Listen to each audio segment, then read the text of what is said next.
All right, we're live there.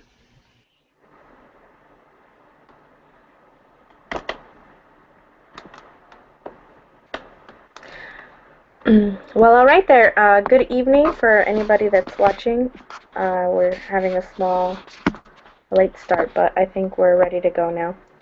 Um, we are Team 3, and we decided that for our project we would create a app that would help to eventually feed the world, essentially. The problem that we faced or that we wanted to solve was the problem of food deserts.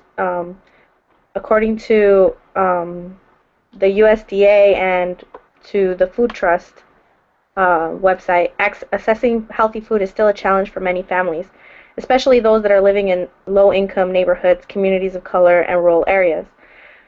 This is especially true for areas nearby where I live in Baltimore, where they don't have very many grocery stores in order to buy produce. So most of the food that they're buying is from fast food restaurants and from convenience stores. So they're eating a lot of junk food, and that's mostly because they don't have access to um, local gardens or local grocery stores that provide fresh produce for cheap.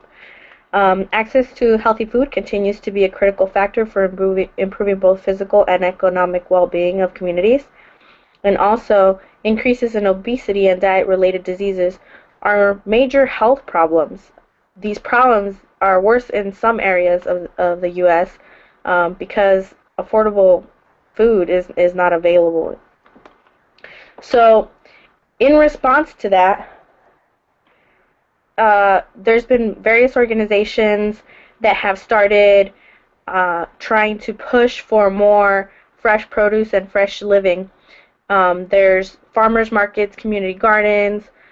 There's been a promotion of specific foods. I don't know if anybody has seen the beehive movement where people are encouraging people to own and maintain beehives in order to, you know, grow their grow better produce and plants in the area, but also to make sure that the colonies don't collapse and that we end up with without a main pollinator.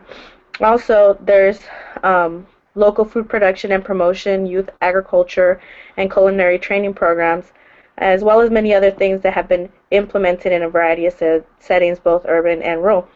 So the problem with that is that it's all not centralized. It's all locally based. So even if there was a program in your area, you might not necessarily know that it's there. So what we wanted to do was create a mobile app that will identify the location of these community gardens, or, you know, if it's not a community garden, who has uh, made a program for you in your area, you know, when the produce is grown, when the harvest time is, so that if you wanted to, say for example, visit your local community garden, you could actually maybe do a work for food type of thing where you provide some type of service to that garden, and then you're able to harvest the food there for free. So we would work with community supported agriculture projects, farmers, and even possibly supermarkets to find surplus stock. Um, Oftentimes, local gardeners, even if it's not a community garden, will have extra food or extra, like have a bumper crop, for example. Um, you know, they planted 10 tomato plants and they only needed really four for their family, so they are, you know, they have all this extra produce available to them. So what we would do is we would say, hey, you can put up your extra produce for free on the app so that people can come by. I mean, you could even have like a drop off spot so people aren't coming to your house, and then you could give away your extra produce for free, and then people would have, you know, free produce that's nutritious and tastes delicious, and they don't have to pay for it. So we'd also create or identify pickup spots within the app and include them in there. We'd create a blog and a website to spread the word, and we'd also promote people to donate their time or their gardens, or even start new projects to yield more produce. And that leads us to the final, the other stage of our project, which would be encouraging the use of hydroponic and or aquaponic farms to feed the hungry.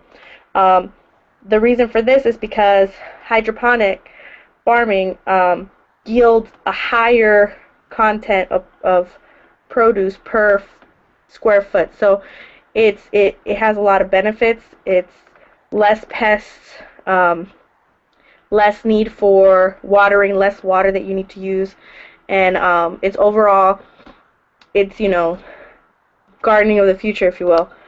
Eventually, once we expand to a certain point, we'll be able to actually send out setup packages that'll supply individuals or families with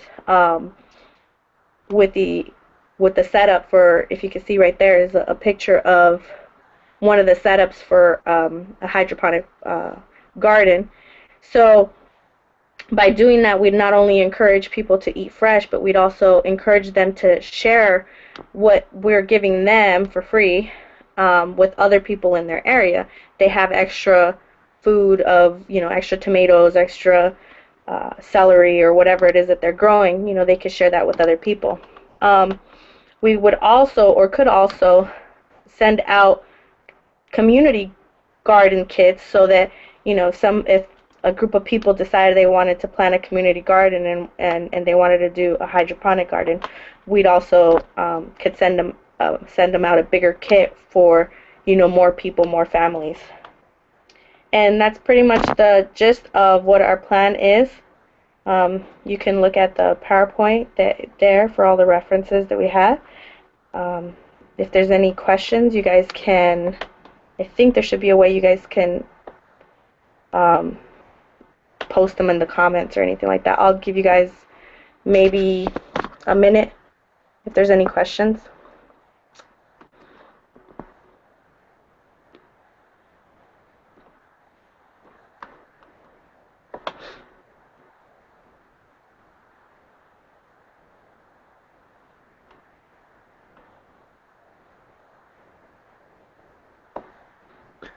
I think we're like the only ones in here.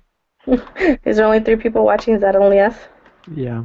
Okay. Well, we'll go ahead and conclude the video with that. Thanks everybody for watching.